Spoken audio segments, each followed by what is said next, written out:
여러분들 운동 좋아하십니까? 우리가 올림픽이나 또 TV에서 중계되는 운동 경기를 보면 종류가 굉장히 많이 있습니다. 근데 이렇게 쭉 이게 운동 경기를 보면 크게 한 세 가지 범주로 나눠지는데, 첫 번째는 기록을 경신하는 경기가 있습니다. 육상, 수영. 이건 옆에 있는 사람과 경쟁을 하거나 옆에 사람을 밀거나 그러면 안 되고, 나에게 주어진 그 트랙을 쫙 변함없이 넘어가면 안 되고, 그냥 나와의 싸움 속에서 내가 그 시간을 단축하는 것, 그런 경기들이 육상이나 또 수영과 같은 경기죠. 그리고 또 기량을 겨루는 그런 경기들이 있습니다. 예를 들면 테니스, 배드민턴, 탁구. 이것도 상대방과 어떤 몸을 부딪히는 게 아니라 내가 얼마나 좋은 기량을 가지고 있나, 그것을 또 서로 게임 중에 또 경기 중에 그것을 또 함께 나누는 것이죠. 근데 이 기량을 겨루는 경기를 보면 그 코트를 중심으로 해서 그 몸을 부딪히지 않는 경기들이 있고, 이쪽 우리 편 저쪽 편 해서 그 코트를 넘나드는 그런 경기도 있습니다. 배구는 어떻습니까? 상대방 선수랑 부딪힐 일이 없죠. 네트가 중간에 있기 때문에.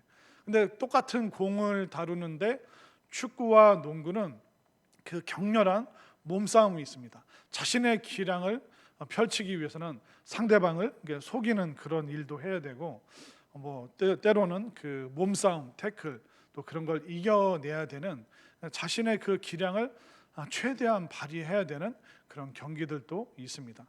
또 그 다음에 세 번째는 어떤 경기가 있냐면, 승패를 겨뤄야 되는 유도라든가 복싱, 그런 경기는 어떻습니까? 반드시 누가 이겼는가 졌는가, 거기에 대해서 승패를 분명히 알아야 됩니다.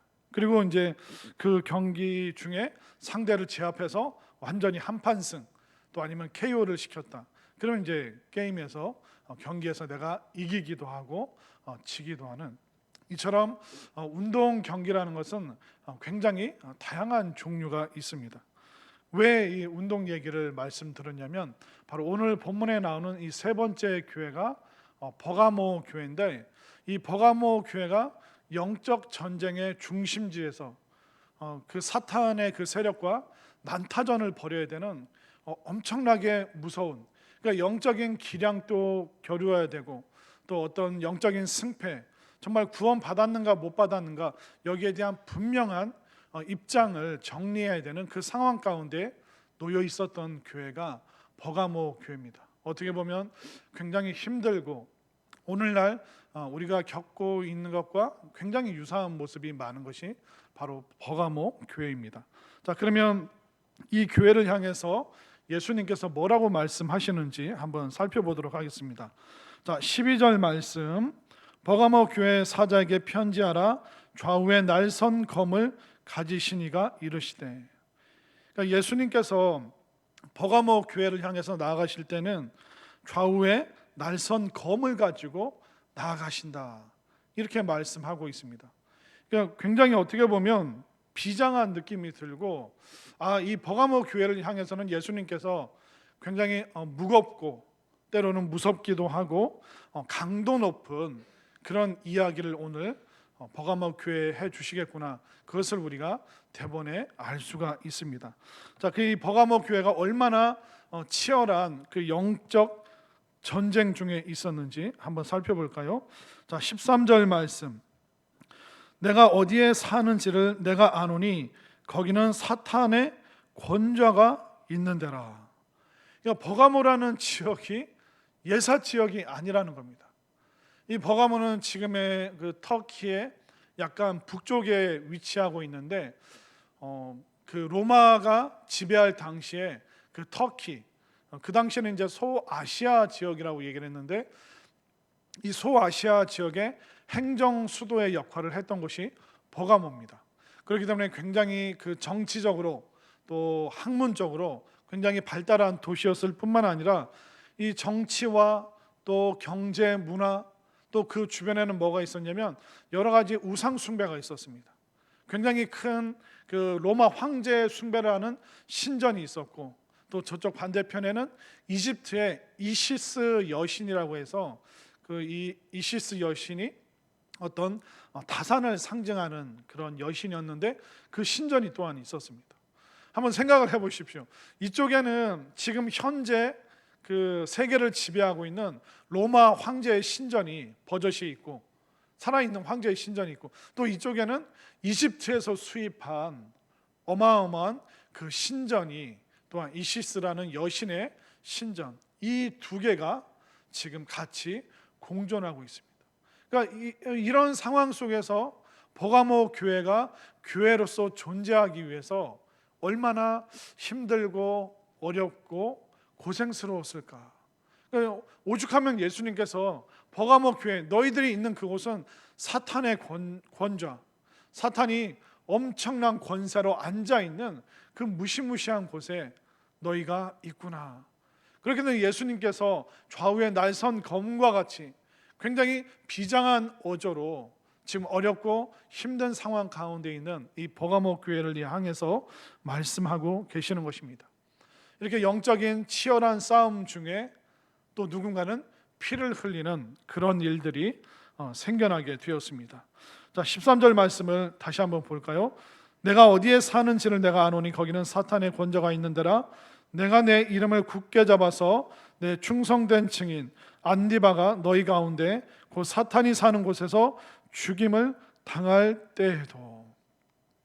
이 버가모가 그냥 단순히 심정적으로 좀 어렵다, 아이고 이쪽 봐도 신전이 있고 저쪽 봐도 신전이 있네, 그런 뭐 감수성으로 이것을 받아들여야 되는 것이 아니라 그 신전과 신전 사이에서 실제로 안디바라는 성도가 순교를 당하게 되는 무서운 일이 그곳에 있었습니다. 여러분들, 만약 오늘날 2022년도에 예수님 믿는 것 때문에 교회 오다가 잡혀서 감옥에 가고, 또 감옥에서 뭐 누구에게 절해라 하는데 절을 하지 않는다고 해서 공개적으로 순교를 당하는 그런 일들이 있으면 여러분들 어떻게 하시겠습니까? 얼마나 무섭고 살 떨리는, 긴장되는 그 상황 속에서 이 버가모 교회 교인들이 믿음 생활을 했는가. 그렇기 때문에 예수님께서 그냥 예사 심정이 아니라 정말 애끓는 심정으로 그 순교자의 이름 안디바의 이름을 부르시면서 그가 정말 그 무서운 곳에서 순교의 피를 흘렸다. 그가 믿음을 지키기 위해서, 예수 그리스도의 그 복음을 수호하기 위해서 얼마나 어렵고 힘든 세월을 보냈는지 예수님께서 이거를 다 알고 계시는 것입니다. 그뿐만 아니라 교회 공동체는 어땠습니까? 13절 맨 끝에 보면 죽임을 당할 때에도 나를 믿는 믿음을 저버리지 아니하였도다. 그러니까 얼마나 귀한 교회입니까? 순교자가 나오고 또 사탄의 권좌가 있는 그 무서운 곳에서도 믿음을 잃지 않고 너희들이 정말 믿음을 지켜줘서 너무너무 고맙다. 이 버가모 교회는 주님으로부터 칭찬을 받고 있고, 또 오늘날 신앙생활을 하고 있는 우리에게도 어마어마한 도전을 주는 교회가 바로 버가모 교회라는 것입니다. 그런데 이렇게 순교의 피가 흐르고 예수님의 칭찬을 받는 이 교회, 그런데 문제가 몇 가지 있습니다. 다 좋은 점만 있는 것이 아니라 너무 겉으로 보기에 좋은 점이 있는데 내부적으로 또 굉장히 어려운 점도 있다는 것입니다. 자, 14절 말씀 우리가 한 목소리로 읽겠습니다. 시작. 그러나 내게 두어 가지 책망할 것이 있나니 거기 내게 발람의 교훈을 지키는 자들이 있도다. 발람이 발락을 가르쳐 이스라엘 자손 앞에 걸림돌을 놓아 우상의 제물을 먹게 하였고 또 행음하게 하였느니라. 안타까운 것은 뭐냐면 발람의 교훈을 지키는 자가 있었다. 이 말씀은 민수기 22장부터 25장까지의 굉장히 긴 내용 속에서 발람이라는 그 이방 그 제사장이 그 발락이라는 그 왕의 청탁을 받고 이스라엘 백성들을 저주하기 위해서 찾아가고, 또 나귀가 그것을 3번이나 맞고 하나님의 군대 장관을 만나게 되고, 그럼 수많은 영적 상황이 있었음에도 불구하고 그 발람의 교훈을 따라서 25장에서 우상 숭배에 빠지고 음란한 일을 이스라엘 백성들이 하면서 2만 4천 명이 한날에 죽게 되는 그 일이 민수기 22장에서 25장까지 쫙 진행이 됩니다. 광야 생활하면서 수많은 위험을 유혹을 이기면서 광야길을 잘 가다가 또 발람의 그런 유혹 때문에 우상 숭배, 특별히 성적인 타락에 빠지게 되는 그런 일이 민수기에 있었는데, 그것과 동일한 일이 버가모 교회 안에 있다. 예수님께서 책망하실 바로 첫 번째, 성경에서는요 그 음행을 두 가지로 얘기합니다. 우상 숭배하는 것을 바로 음란한 일이라고 얘기를 하고, 성적인 타락을 또한 음란이라고 얘기하는데, 희한하게도 이 두 개가 같이 갔습니다. 그러니까 우상 숭배, 우상에게 절하면서 동시에 또 육체적인 그런 음란함에 빠지는 일들이 성경에 보면 그런 일들이 많이 나오는데, 이 버가모 교회에 그런 일이 있었다는 겁니다. 그러니까 이시스라는 여신, 다산의 여신입니다.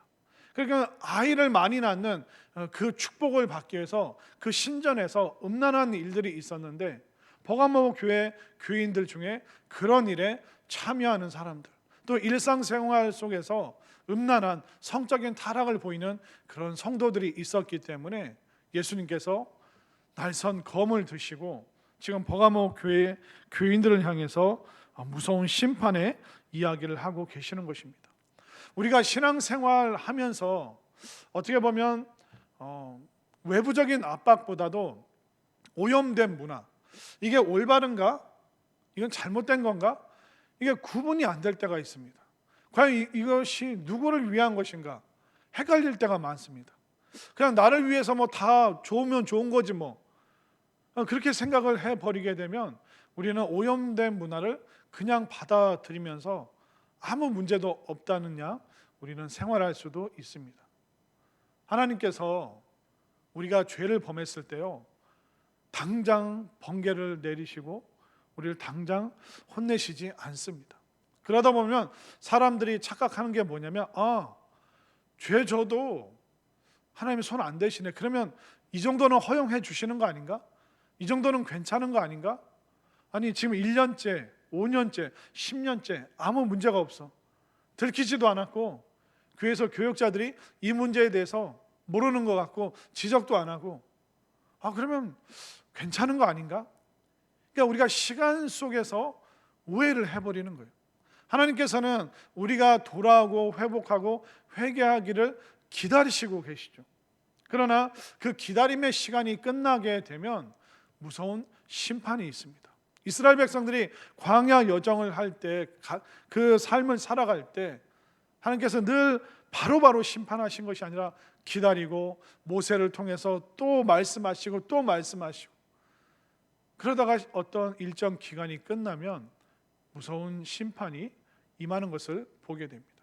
예수님께서도 지금 기다리시다가 버가모 교회에게 말씀하시는 거예요. 너희들 중에 음란한 사람들이 있다. 너희들이 황제 신전에도 가고 이시스 여신의 신전에도 가고 지금 오늘은 교회 와서 또 하나님을 예배하고 있느냐? 이것은 음란한 일이다. 하나님 외에 다른 신을 섬기는 일을 너희들이 스스럼 없이 하고 있구나. 그뿐만 아니라 너희들의 삶 속에서 아내를 속이고 가족을 속이는 그런 음란한 일들을 지금 너희들이 벌이고 있구나. 지금 예수님께서 준엄하게 무서운 심판의 말씀을 하고 계시는 것입니다. 이처럼 이 오염된 문화는 굉장히 위험합니다. 괜찮나? 괜찮은 것 같은데 하나님이 모르시나 봐. 그러면서 점점점 타락의 길로 들어서게 되는 것이죠. 그렇기 때문에 우리도 늘 조심해야 됩니다. 발람의 교훈이라는 것이 무엇입니까? 나에게 이익이 되고 유익이 되고 좋은 이야기가 교훈입니다. 근데 발람의 교훈이라는 것은 들으면 들을수록 교묘하지만 결국 우리를 망하게 하고 죽게 하는 일입니다. 발람의 교훈이 당장에는 나에게 쾌락이라는 기쁨을 주지만 그건 진정한 기쁨이 아닌 것이죠. 그런데 그 쾌락을 기쁨으로 오해하면서 또 하나님이 당장 심판하시지 않으니까 그런 일들에 자신의 몸과 마음을 허용해버리는 그런 무서운 일들, 눈살 찌푸리게 하는 일들이 버가모 교회 교인들 안에 이것이 있었기 때문에 예수님께서 여기에 대해서 마치 검을 갖다 대듯이 여기에 대해서 좀 지적을 하고 계시는 것입니다. 혹여나 우리들 중에도 오염된 문화, 이거 분명히 잘못된 것인데 예수님께서 당장 심판하시지 않는다고 해서 허용하셨나? 그러면서 우리가 착각 속에서 행하는 일들, 또 잘못된 문화가 있다면 그걸 끊을 수 있는 그런 용기와 결단이 우리들에게 넘치게 될 수 있기를 바랍니다. 자, 그리고 또 14절, 15절 말씀을 한번 볼까요? 15절 말씀 함께 읽겠습니다. 시작. 이와 같이 내게도 니골라당의 교훈을 지키는 자들이 있도다. 그러니까 두어 가지 책망할 것이 있는데 발람의 음란한 교훈을 따라갔던 사람들이 있고, 또 15절에서는 니골라당의 교훈을 따르는 자들이 있다고 이야기를 하는데, 이 니골라당은 뭐냐면 죄에 대해서 허용적인 그런 사상이었습니다. 그러니까 그 당시에 있었던 사상인데, 여러분들 운동 선수에게 위험한 게 뭡니까? 음주도 운동 선수들이 음주, 또 그러면서 폭행, 이런 사건들도 있죠. 근데 운동 선수를 진짜 망가뜨리는 건 뭐냐면 그냥 다 허용해 주는 겁니다. 운동 선수지만 네가 할 만큼 했으니까 담배 펴도 술을 마셔도 막 기름진 거 막 먹어도 운동 안 해도 오늘 아침에 운동 안 나왔어도 괜찮아. 그러니까 운동 선수에게 나쁜 것을 막 허용해 주는 것, 이게 굉장히 위험한 것입니다. 다시는 재기할 수 없도록. 한 번에 사고를 냈다 그러면 혼나고 징계를 받고 정신을 차리고 열심히 하면 되잖아요. 그런데 삶의 습관이 안 좋은 걸 그냥 먹고 운동해야 되는 그 습관을 서서히 잃어버리고, 그러면 그 운동선수는 다시는 재기할 수 없는, 몸이 이미 비둔하게 망가져 버리는 그런 일들이 참 많이 있습니다. 그러니까 영적으로 니골라당이 하는 게 죄에 대해서 허용적인 거예요. 이 니골라당의 그 사상은 뭐냐면 예수님께서 우리에게 주신 자유는 죄 지을 수 있는 자유도 주셨다. 이해가 되세요? 그러니까 이 니골라당이 뭐라고 얘기하냐면 예수님이 우리 사랑하시니까 이 정도 죄는 저질러도 괜찮아. 이건 안 됩니다. 이런 걸 해서는 안 됩니다. 야, 너 예수님이 사랑이신 거 몰라? 이런 식으로 교묘한 말들, 말장난, 그러니까 말도 안 되는 이걸 뭐라고 말합니까? 궤변이라고 얘기를 하죠. 근데 교회 안에 이런 사람들이 있는 거, 당을 짓고 있는 거예요. 한두 명이 아니라 무리를 이루어서 이 니골라 당들이 죄에 대해서 허용적이고 진리에 대해서는 무시하고 하나님의 그 사랑에 대해서만 얘기를 합니다. 그러나 성경은 분명히 얘기하고 있죠. 공의와 사랑의 하나님. 하나님께서는 죄에 대해서 절대로 용서 안 하셔요. 작은 죄, 큰 죄, 나는 감옥 갈 죄도 안 졌고 작은 죄만 졌는데, 아니요. 그 죄에 대해서 예수님이 대신 담당하여 형벌을 받으시고 피 흘리고 죽임을 당해야 되는 일이 죄에 대한 하나님의 정직한 결말이에요. 근데 하나님께서 사랑이 있으시기 때문에 우리가 그것을 담당을 못하니까, 감당이 안 되니까 누가 대신, 하나밖에 없는 아들 예수 그리스도가 우리 대신 담당하신 것이지, 그냥 죄에 대해서 그냥 없던 걸로 해줄게, 그게 아니라는 겁니다. 그러다 보니까 이 하나님의 공의에 대해서 제대로 모르고 이 진리의 말씀에 대해서 잘 모르는 사람들이 하나님은 사랑이시잖아, 그러니까 이건 괜찮아, 너 죄 져도 하나님이 너 사랑하셔. 아니요, 죄 지면 안 돼요. 죄 지면 회개를 해야지 괜찮다고 그냥 넘어가 버리면 안 됩니다. 대부분 고3을 지내고 청년부에 올라갔을 때 혼란스러운 일들이 많은 거예요. 왜냐하면 청년들은 직장 생활하고 대학 생활하고 군대 갔다 오고 막 그러면서 그 어떤 가치관의 중간 지대에 살잖아요. 술 담배 해도 괜찮은 것 같은데, 이렇게 이런 습관을 가져도 괜찮은 것 같은데, 주일 예배 가끔 빠져 먹어도 하나님이 우리 사랑하시는데, 술 마시면서 자 하나님이 우리 사랑하시니까 이 정도는 괜찮아. 우리가 행복하면 하나님 또 좋아하셔. 그러니까 청년들의 그런 궤변 잘못된 생각들을 고3 졸업하면 아이들이 헷갈려 하는 거예요. 교회에서 이래도 되나? 근데 형들 누나들이 괜찮아 그래 버리면 교회 분위기가 완전히 니골라당이랑 다를 바가 없는 그런 일들이 막 생기는 겁니다. 제가 예전에 자주는 아니어도 몇 번 말씀드렸죠. 제가 캐나다 갔을 때 어떤 교회에서 남자들 구역 예배가 있었는데, 그 목사 전도사 갔어? 그러면서 남자 집사님들이 막 술을 막 꺼내는. 저는 그 담임 목사님이 배웅해 드리고 인사하고 좀 더 집사님들 이따 가겠습니다 하고 한 2, 3분 후에 딱 들어왔는데 벌써 막 괴짝을 막 꺼내고 있는 거예요. 교회 안에서 이런 일들이 버젓이 일어나는 그런 문화와 이런 문화를 허용하는 그런 교회들, 그런 성도님들이 있다는 겁니다. 여기에 대해서 다들 얼어버리는 거예요. 이거 잘못된 겁니다. 이거 하면 안 됩니다. 그 말을 못하는 거예요. 그러니까 교회 성도들이 착하니까 잘못에 대해서 이야기를 못하면서 이거 그냥 허용되는 건가? 그냥 또 그냥 이쪽 남전도의 분위기인가?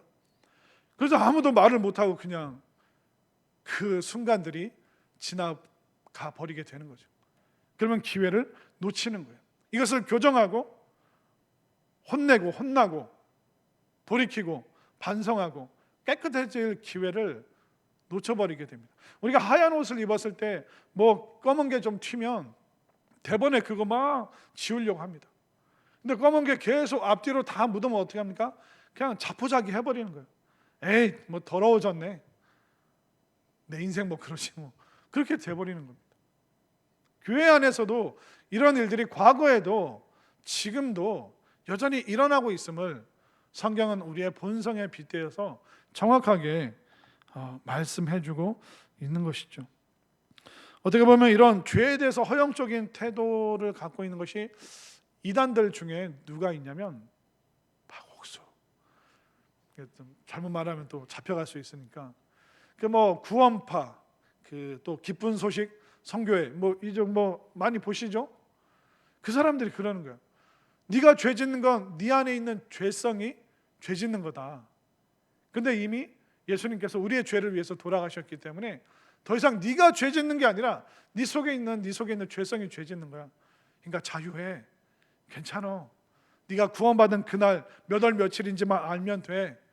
그런 식으로 성도들이 쉽게 타락할 수 있도록, 진리의 말씀에 접근하지 못하도록 이상한 교묘한 궤변들을 만들어내는 이단성, 그런 이단들도 있고, 이단적인 요소들이 교회 안의 문화로, 잘못된 오염된 문화로 정착한 그런 사람들, 그런 모임들, 그런 것도 굉장히 많이 있습니다.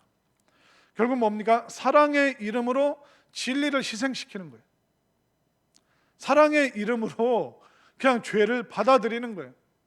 사랑의 이름으로 이단을 그냥 허용을 하는 겁니다. 그런데 사랑의 이름으로 이단과 비진리를 받아들이는 것은 굉장히 잘못된 것입니다. 예전에 어떤 드라마가 있었죠. 그 드라마 대사가 충격적이어서 그 사람들이 논란이 됐던 게 있는데, 이 암도 생명체니까 이 생명체인 암도 사랑해야 돼. 병원에서 일하시는 분들, 암도 생명체니까 그냥 계속 키워야 됩니까? 빨리 발견하면 발견할수록 우리의 진짜 생명을 보존할 수 있는 거예요. 암도 생명이니까 사랑해야 돼. 세상에 이런 궤변이 어디 있습니까? 교회 안에서 우리 죄 져도 예수님은 우리 사랑하셔. 이런 말도 안 되는 일들이, 아마 여러분들도 그런 사람들을 보셨을 테고, 그런 말하는 선배들이 있었을 테고, 그렇게 안 좋은 문화가 허용된 그런 모임도 여러분들도 참여해 보신 적이 아마 있으실 겁니다. 그런 얘기 아마 들어보셨겠죠. 그러니까 거짓 교훈에 대해서, 궤변에 대해서 관대하면 안 되는 거예요. 이단성에 대해서 허용적으로 가면 안 되는 겁니다. 잘못된 것은 잘못된 것이다. 신호 위반 계속하는 거, 대한민국 경찰이다, 사랑하니까 괜찮아. 아니요, 죄에 대해서는, 잘못에 대해서는 정확하게 엄중하게 거기에 대해서 처벌을 하지 않습니까? 영적인 세계는 더 마찬가지예요. 이 땅에서 육신의 생명을 지키기 위해서, 누군가의 재산과 생명을 지키기 위해서도 그렇게 엄격한 기준이 있는데, 영적인 생명을 그렇게 우습게 보고 교회 공동체의 거룩에 대해서 함부로 훼손하고 함부로 대해도 된다는 그런 태도가 교회를 얼마나 오염시키고 나약하게 만드는지, 또 우리를 타락시키는 건지 분명히 알아야 되는데, 잘못에 대해서 잘못이라고 얘기를 안 하니까 우리가 아무 기준 없이 그냥 그렇게 살아갈 때가 많이 있습니다. 여러분들 생각하기에, 또 아이들이 생각하기에 사탄 마귀는 이렇게 뿔이 달렸고 눈이 빨갛고 뭐 손톱이 뾰족하고 그런 식으로 묘사하지 않습니까? 그렇지가 않습니다. 사탄은 어떻게 존재하냐면, 이 세속 문화와 또 우리들 속에 있는 그 가치관, 그것을 통해서 슬그머니 스며드는 것이 바로 사탄의 존재라는 것입니다. 가장 우리 편하게 만들어주면서 예배 안 드려도 된다고 말하고, 죄를 허용적으로 주면서 하나님은 사랑이시라고 그렇게 이야기를 하고, 그러니까 선한 그 가치관을 위장하면서 선한 가치관으로 포장해서 여러분들에게 슬며시 다가오는 것이 바로 이단, 사탄, 마귀, 니골라당과 같은 그런 일들이라는 것입니다. 저는 여러분들이 사랑의 이름으로 진리를 훼손시키는 그런 어리석은 일을 범하지 않으셨으면 좋겠고, 또 죄져도 예수님이 우리 사랑하신다라는 그런 궤변에 넘어가지 않는, 예수님의 그 사랑 안에서 진리를 지키고 복음 안에서 거룩하고 정결하고 깨끗하게 맨정신으로 살아가는 것이 바로 주님의 뜻이라는 것을 여러분들 분명히 깨달으시기를 바랍니다. 자, 그러면 그 버가모 교회나 오늘날이나 앞으로나 이런 문화와 가치관의 싸움은 계속 될 거예요. 이때 우리가 어떻게 해야 될까요? 자, 16절 말씀을 함께 읽겠습니다. 시작. 그러므로 회개하라. 그리하지 아니하면 내가 내게 속히 가서 내 입의 검으로 그들과 싸우리라. 무서운 말씀이죠. 기회를 주십니다. 주님이 회개하라 말씀하시죠. 이 회개는 뭐냐면 우리를 저주하겠다는 것이 아니라 관계를 회복하고 싶다. 여러분들, 관계를 회복하려면 어떻게 해야 됩니까? 아이가 엄마 돈을 슬쩍 해갔어요. 엄마가 알게 됐어요. 그럼 엄마 아빠 사이, 엄마랑 아이의 관계가 지금 깨졌어요. 이거 회복하려면 어떻게 해야 됩니까? 엄마 잘못했어요. 다시는 안 그럴게요. 다음에 설령 또 그럴 수 있다고 할지라도 그 아이가 엄마 앞에 와서 뭐 해야 됩니까? 잘못했다고 잘못을 빌어야 되는 거예요. 우리가 버가모 교회처럼 실수할 수 있어요. 그 상황에 우리가 움찔 얼어서 잘못을 잘못이라고 말을 못했을 수도 있어요. 그래서 자신의 죄에 대해서 합당한 변명을, 궤변을 만들어내면서 본인의 죄책감을 희석시키기 위해서 다른 사람에게도 이것을 권면했을 수도 있어요. 그럼 어떻게 된 겁니까? 예수님과의 관계가 지금 어그러진 거예요. 어떻게 해야 됩니까? 잘못을 저지른 우리가 주님 앞에 나와서 주님 잘못했어요. 다시는 안 그럴게요. 다음에 또 그런 실수를 범한다고 할지라도 지금 당장 해야 되는 건 뭡니까? 주님 앞에 그 잘못을 회개하는 것. 그러면 기회를 주신다는 거예요. 근데 이 회개라는 관계 회복의 기회를 놓치게 되면 어떻게 됩니까? 16절 말씀 중반에 보십시오. 내가 내게 속히 가서 내 입의 검으로 그들과 싸우리라. 회개하지 않는 사람들, 니골라당을 허용한 사람들, 음란한 일에 대해서 잘못이라고 말하지 않은, 침묵만 지켰던 그 사람들, 그들에게 찾아가서 내 입의 검으로 그들과 싸우리라. 예수님과 싸워서 이길 수 있는 사람이 누가 있어요? 만왕의 왕이신데, 모든 권세를 갖고 계신데, 예수님 앞에서 어떻게 또 감히 검을 들 수가 있습니까? 여러분들, 검과 도의 차이를 아세요? 검은 양쪽에 날이 있는 거예요. 도는 여러분들 부엌 칼을 도라고 얘기를 하죠. 도는 한쪽에만 날이 있는 겁니다. 근데 예수님께서 지금 양날의 검을 갖고 계시는 검. 그러니까 우리가 회개하면 이 검은 우리의 영혼을 지키는 검이 되겠지만, 우리가 회개하지 않으면 이 검은 반대쪽 날은 심판의 칼날이 된다는 것입니다. 그러니까 우리가 신앙생활을 할 때 제대로 해야 되는 거예요. 그러니까 이 진리의 교훈의 말씀을 모르니까 자꾸 궤변을 만들어내고 죄 지으면서도 자꾸 괜찮다고 얘기를 하고, 그러니까 진리의 말씀을 모르니까, 이 말씀에 순종하지 않으니까, 또 말씀이 마음에 부딪혀 왔을 때 회개하지 않기 때문에 부득부득 예수님과 대항하는 그 삶을 살면서도, 심판의 길을 걸어가면서도 회개하지 않는 사람들이 오늘날 얼마나 많이 있습니까? 이제 이 검의 기능이 우리를 보호하느냐 아니면 무서운 심판으로 오느냐, 결국 우리의 선택에 달려 있다는 겁니다. 우리가 정말 주님 앞에서 말씀으로 비춰봤을 때 잘못한 거 있으면 회개하고, 또 돌이킬 거 있으면 돌이키고, 정말 주님 앞에 잘못했습니다, 용서해 주십시오, 분명히 그렇게 고백해야 될 일이 있다면 그렇게 고백함으로 주님께서 들고 계신 그 검이 우리의 영혼을 지키고 보호하는 검이 될 수 있도록 주님과의 그 관계 회복을, 또 관계 개선을 위해서 우리가 기꺼이 마땅히 또 순종하며 회개할 수 있는 여러분들이 되시기를 바랍니다. 자, 이렇게 회개하는 그 영혼에게는 선물이 있어요. 어떤 선물이 있을까요? 자, 17절 말씀, 마지막 말씀 한 목소리로 시작. 귀 있는 자는 성령이 교회들에게 하시는 말씀을 들을지어다. 이기는 그에게는 내가 감추었던 만나를 주고 또 흰 돌을 줄 터인데 그 돌 위에 새 이름을 기록한 것이 있나니 받는 자 밖에는 그 이름을 알 사람이 없느니라. 자, 이기는 그에게는 죄에 대해서 이기고 오염된 문화에 대해서 이기고 기꺼이 회개하고 순종하기로, 진리의 그 교훈을 지키고 예수님의 사랑 안에서 이 진리의 복음을 전하는 사람이 바로 죄에 대해서 이기는 사람이다. 그럼 이들에게 주시는 예수님의 선물이 무엇인가? 바로 만나와 흰 돌이라고 예수님이 표현하고 계시는데, 만나는 뭡니까? 굶주린 자의 그 굶주림을 채워주는 생명의 양식이에요. 광야에서 먹었던 그 생명의 양식은 오늘 하루 먹었으면 내일 또 먹어야 돼요.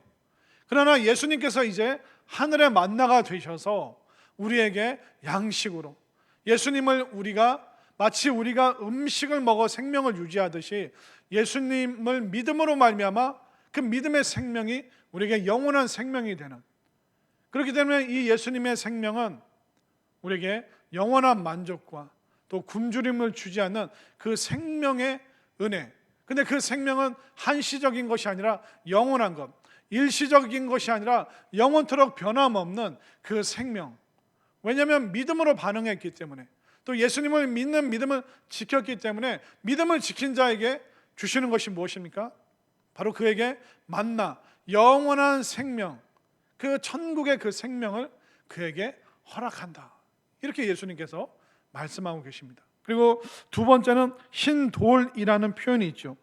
이 일곱 교회가 있고 로마서가 기록될 그 당시에 이 흰 돌이라는 것이 두 가지로 사용됐습니다. 첫 번째는 법정에서 당신은 무죄입니다라고 했을 때 판사가 이 재판정에 왔던 사람, 무죄인 사람에게 무죄 석방으로 줄 때 흰 돌, 그래서 그 감옥이나 그거 나갈 때 흰 돌을 보여줍니다. 나 판사로부터 무죄 방면을 받았습니다. 그러니까 무죄라는 의미가 있고요. 또 이 흰 돌은 우리가 주변에서 하얀 돌 볼 경우가 없죠. 그것은 의도적으로 색깔을 칠했다는 겁니다. 그리고 이 흰 돌이 언제 또 쓰였냐면 어떤 입장권, 티켓 같은 역할을 했습니다. 그 당시에 고관 대적들, 귀족들의 그 연회가 있지 않습니까? 그럼 그 연회 아무나 들어갑니까? 사실 저는 얼굴만 보면 프리패스, 어딜 가든 저는 다 입장할 수 있어요. 그런데 그 당시에는 아무나 들어오면 안 되고 어떤 사람, 하얀 돌에 이름이 새겨진 사람, 아무개, 홍길동, 그렇게 하얀 돌에 그 이름이 새겨진 사람만이 초청받았기 때문에 그 연회에 들어올 수 있는 겁니다. 이 만나와 흰돌이 말씀하고 있는 게 뭡니까? 만나는 영원한 생명을 말하는 거예요. 흰돌은 뭡니까? 너는 무죄다, 너는 죄인이 아니라 의인이라는 그 표시가 흰돌입니다. 그리고 또 흰돌은 초청 입장권이에요. 바로 천국, 하나님 나라 들어갈 수 있는 천국 티켓이 되는 것입니다. 예수님께서 말씀하시는 것이 뭐냐면, 죄인인 듯 아닌 듯, 교인인 듯 세상 사람인 듯, 그렇게 사는 사람에게는 양날의 검밖에는 없지만 그 양날의 검을 보고 두려움 속에서 회개하고 예수님 제대로 믿고 삶을 돌이키고 정말 진리의 교훈을 붙잡으면서 예수님의 사랑에 감격하여 거룩하게 사는 사람들에게만 주어지는 것이 바로 영원한 생명인 그 만나요, 또 천국의 입장권인 흰돌이다 라고 주님이 말씀하고 계시는 것입니다. 여러분들은 이 만나와 천국 입장권을 다 가지신 분인 줄로 믿습니다. 그러면 이 영원한 생명과 거기에 초청받았다는 것은 특별히 선별되었다는 것 아닙니까? 여러분들, 국가대표로 선출된 사람들은 어떤 사람들입니까? 정말 특별한 사람들이잖아요. 고르고 고른 사람들이고 정말 최고의 실력과 기량을 가진 사람들. 근데 국가대표가 자기 나라의 자국에서 또 해외에 나가서 원정 경기를 뛰는데 막 무슨 판이라고 합니까? 밖에 나가. 그럼 그건 뉴스에 다 나오고, 그 국가대표는 자신만 망신시키는 게 아니라 누구를 망신시키는 거예요? 그 나라를. 우리나라 국가대표 선수들이 일본에 갔는데 일본 호텔에서 음란한 일을 했다, 경기를 하루 앞두고 술 파티를 벌였다, 그 차를 막 렌트해서 막 일본에서 막 사고를 냈다.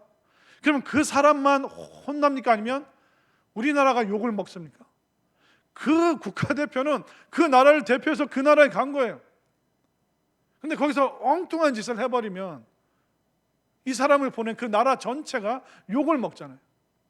우리가, 여러분들이 하나님 나라 대표인데, 하나님 나라 국가대표인데, 만나와 천국의 만나와 흰돌을 잡은 그 사람인데 우리가 세상에서 막 이상한 짓을 해버리면 우리가 밖에서 교인으로 불려야 되는데 그냥 이게 세상 사람인지 안 믿는 사람인지 구분이 안 갈 정도로 그렇게 살고, 교회에서도 그런 것을 막 허용하고 오염된 것을 자꾸 사람들에게 권하고, 그 사람에게는 만나, 흰돌 다 회수해.